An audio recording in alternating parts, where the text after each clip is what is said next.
Good afternoon, good evening, good morning, wherever in the world you may be, welcome. I'm Nicole BZ, and today we are going to talk about Web3. What is it and why should you care? I've created a whole series of videos to inspire you, potentially challenge you, but to help you understand why Web3 is a very exciting technology that is available and accessible to all of us. It is leveling the playing field in a way that we've not seen since the internet started.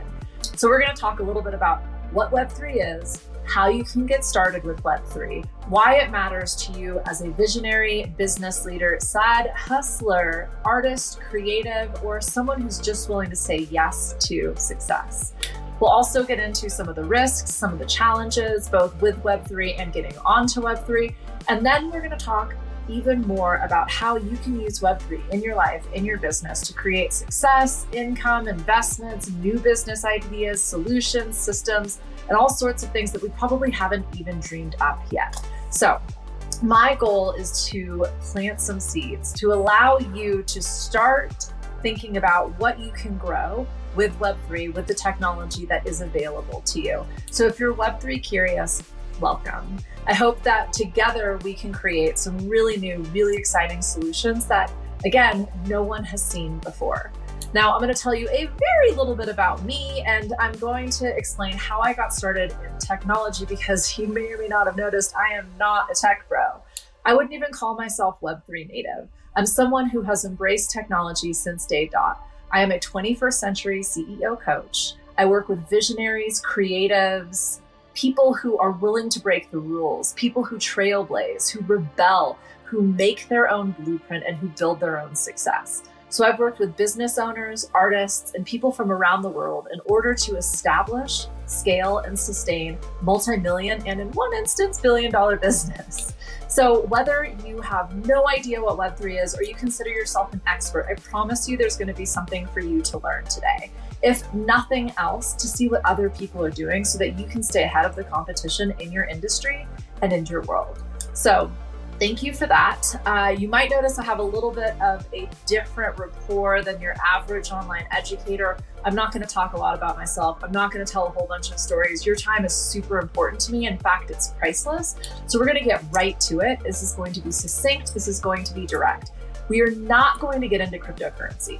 We're not going to get into digital currencies. We'll talk a little bit about NFTs as a product, service, and concept that you can use to monetize and connect directly to your customer, client, or buyer. However, we're not going to get into the mechanisms of NFTs. There is ample learning available for that. And so I encourage you to check out Whiteboard Crypto, Coin Bureau, Altcoin Daily on YouTube. I also have a Discord container called The Container. It is free in perpetuity to join. It's where you can ask me direct questions, and you can find that link and anything else you might want to know about me at the BZ channel on socials or www.nicolebz.com. Not complicated. So with that, let's get started, and let's go back to the beginning. When I was a humble, wide-eyed, precocious 18-year-old who just so happened to be working in marketing at a grassroots record label in the United States. Now, if you're familiar with the onset of the internet and technology, you'll know that another platform launched in the late 90s, and it was fondly remembered as Napster. Now, Napster changed the game for the music industry overnight. And in the United States, the major record labels, the corporate conglomerates that kind of controlled the commercial side of the industry, freaked out. They decided that this was the worst thing that could possibly happen, that this was illegal, and that they needed to fight it. So while they put all of their time and energy into fighting technology that was suddenly available worldwide to everyone, that would allow more people than ever to listen to music, we, and by we I mean me and my 5 fellow record label people, sat down in the war room and we asked ourselves, how can we take advantage of this? How can we use this to the benefit of our business and the artists that we represent? We were really excited about the fact that more people than ever were going to be able to listen to music. And there were all sorts of ideas and concepts being thrown around, like music as a utility. Imagine being able to listen to music all the time through a subscription, like a utility. Sound familiar? So we embraced this technology and we managed to create some very, very cool products and services that helped us stand out from the crowd. And those artists, fast forward 30 years, are still touring, are still selling out shows, and are world-renowned brands. That experience taught me how to rinse, wash, and repeat, and how to start several businesses. I've started, stopped, shuttered, and saved over 50 different businesses in my career. A lot of them were in the creative industries. I then got into nonprofit industries, and then I got more into the private business sector. In every instance, what I will say is the one quality that stood out in terms of success was the owner, the entrepreneur, the founder behind the business, the artist, the creative, the solopreneur who said, yes, I'm willing to try new things. I'm willing to learn. And the only way to figure it out is by doing, testing, experimenting, because ultimately all business is an exchange of value. And it's by finding one person at a time that believes in what you do enough to give you something that they perceive as being important. We often define that as money. So let's talk about how Web3 can help connect you directly to your buyer, customer, client in ways that we've never seen before. Why it is such a revolutionary tool, not just for business, or for creators and service providers, knowledge economists, but really for anyone who has experienced some of the struggle and some of the issues we experienced in Web 2. So let's also go to the beginning. We talked a little bit about Web 1. Web 1, everyone is familiar with. It was the origin of the internet where you could read. I could post information and you could view it. For the first time ever, you could discover information that I was sharing 24 hours a day, 7 days a week, 365 days a year, no matter where you were in the world. That was unbelievable. We then saw the evolution of Web 2. Now, Web 2 is also what you're probably an expert at. It's where we can read and write. It is the participatory level of the internet, where we are able to exchange with other users anytime, any day, from any location. However, we're doing this through intermediaries. So there's different corporations, there's different platforms that kind of act like the traffic controllers for the information. So if I want to engage with you, we're doing this through a platform. Now, I'm giving you information. This is based on my experience and my wisdom. I'm exchanging that for your time, but I'm not in control of when you view this, how you view this, what you're paying for this, what information you're getting outside of this. That is up to the intermediary, the third party. And so for some people, that became problematic. Now, add into this, I also have no idea what's happening with that data. So I don't know where this might be shown. I don't know what my information is going to be used for, where it's going to be placed, how long it's going to be stored for. I don't know what I've signed up for. I mean, sure, there's that terms and conditions that we all scroll through as quickly as possible and then click yes so that we can engage. But Lord knows, the gods know, universe knows what we just gave permission to. And what we realized is we gave permission for our data and our behaviors online to be used anywhere, anytime, for anything.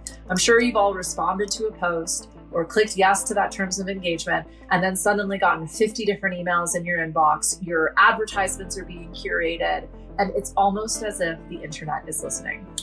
Well, it is, my friend. It's not listening per se, but it is using your phone, your ISP address, your geographical location, and your buying behavior to triangulate everywhere you are, every buyer behavior that you have, every habit that you've ever engaged in, even offline. So when you're shopping, when you're using your credit card, when you're using point of sale systems, when you're using your Google Maps, it's wild what's been tracked. And as soon as we all realized we've basically been working for Google for the last 20 years, we decided this was a huge problem. So one of the original builders of Ethereum coined the term Web3.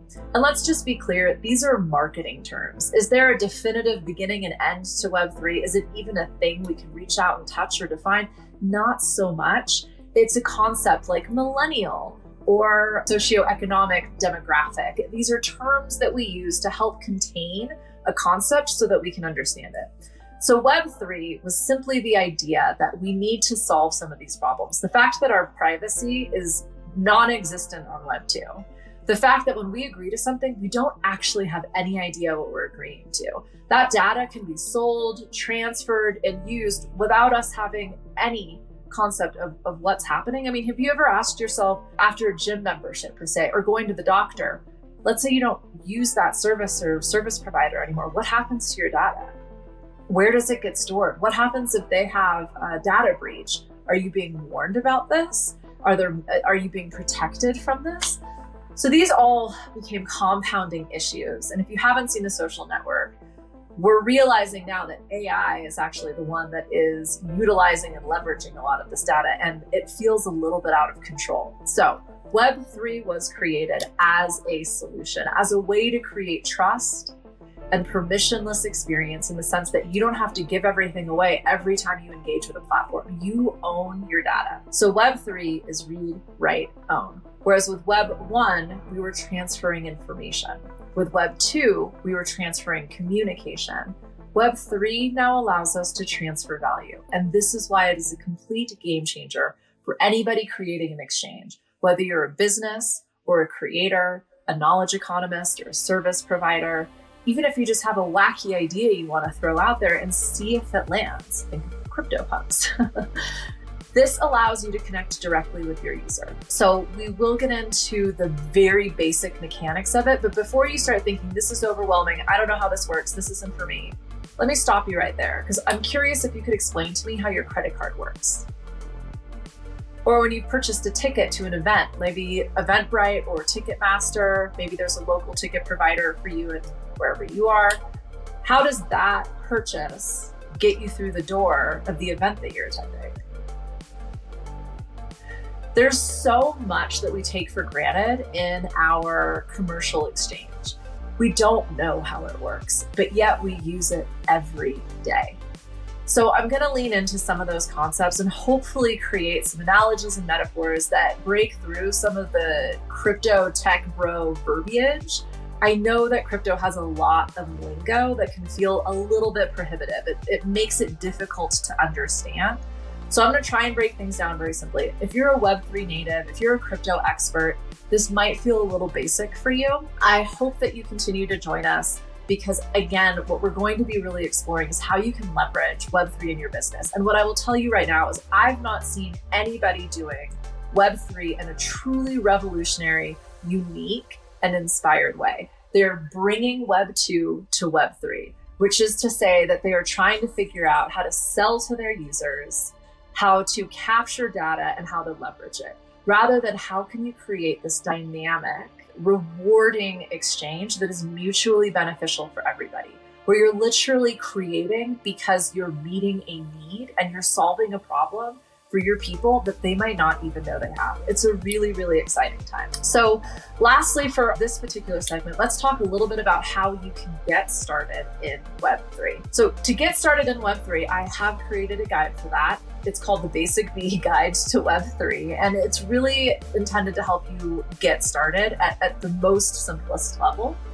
But if you're curious and you want to stop watching this video or watch this series and get onto Web3 right now, I would encourage you to get a basic understanding of blockchain, how blockchain technology works. From there, understanding NFTs, non-fungible tokens, and digital currencies are going to be the next step. After that, what I would suggest is getting your own custodial wallet. Now, so many of the platforms and Web2 platforms that you're already using will have a custodial wallet.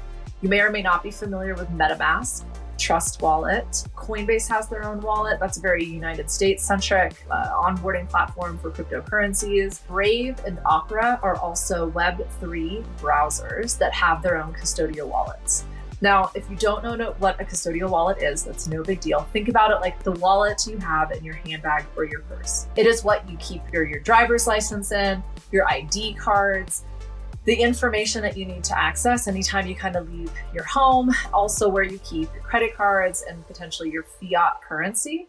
Fiat currency are the native currencies that we use in our various locales and countries. So think of the US dollar, the euro. Fiat was a term coined, I think, in the 1920s, and it had to do with the fact that when currency was first introduced, it was pegged to a commodity so that it had a standard of value. When currency was very, very first introduced, anyone was printing paper or originally metal coins, and there was really no way to know that this, bronze coin was worth X amount and this silver coin was worth Y amount, especially when trading between different cultures. So fiat currency was paper that was meant to represent value. And originally that value was gold, was silver, etc. So that term has stuck around, even though the paper doesn't necessarily represent gold, silver, or even oil. So it's an evolving term, but at the end of the day, it's kind of how we refer to the money that is not a digital or cryptocurrency. Using Web3 is going to allow you to exchange